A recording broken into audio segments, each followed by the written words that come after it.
Ancient Egyptian civilization continues to amaze us with its mysteries day after day.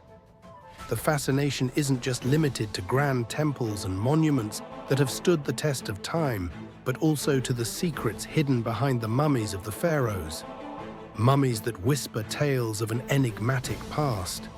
Some were discovered with expressions of agony frozen on their faces.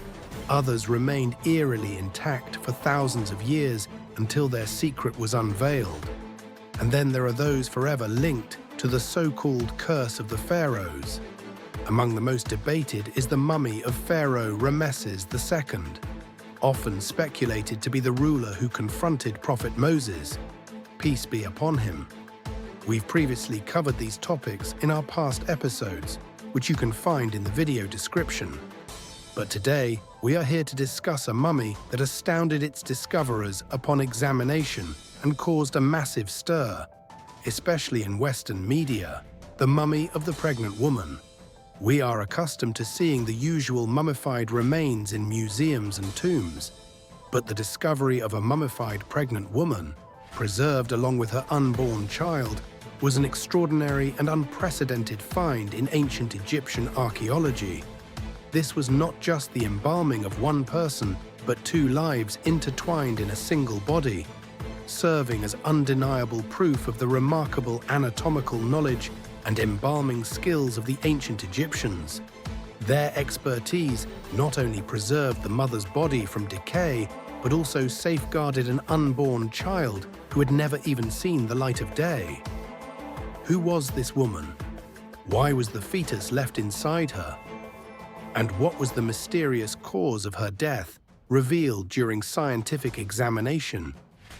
These are the questions we will answer in today's investigation.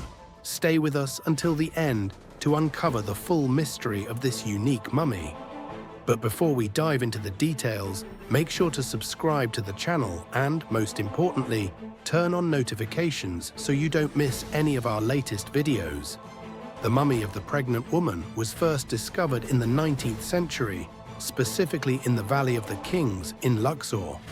It dates back to the 1st century BCE, during the height of Queen Cleopatra's reign, a time when Egypt was a hub of activity and cultural influence. Researchers believe that this woman held significant social status in her time. Unfortunately, the mummy did not remain in Egypt for long.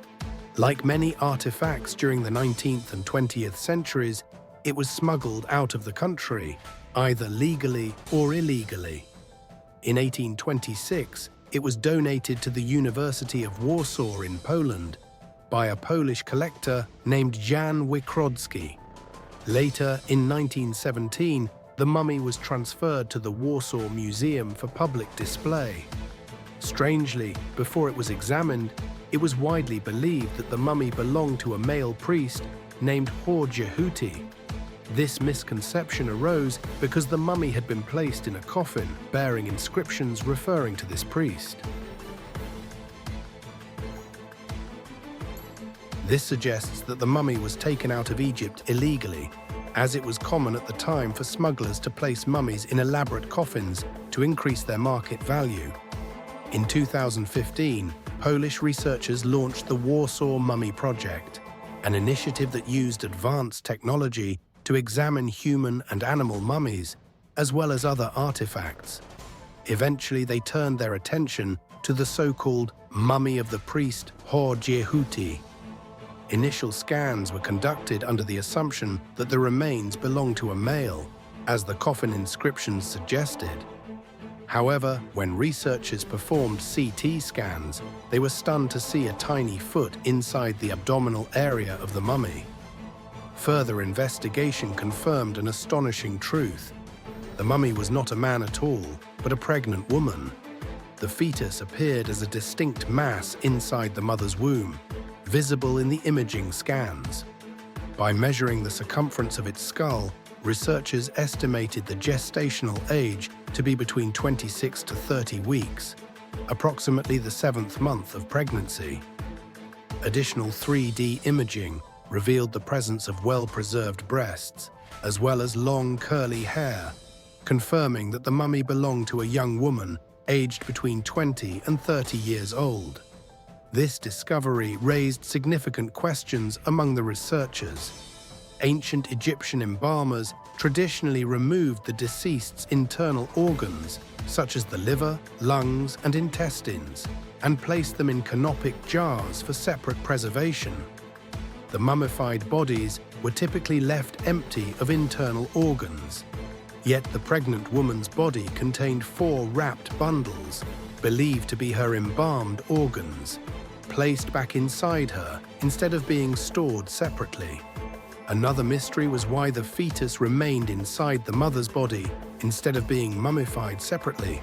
In other cases, stillborn infants were often embalmed independently, as seen with the 2 mummified fetuses discovered in King Tutankhamun's tomb, one of 5 months gestation and the other 7 months.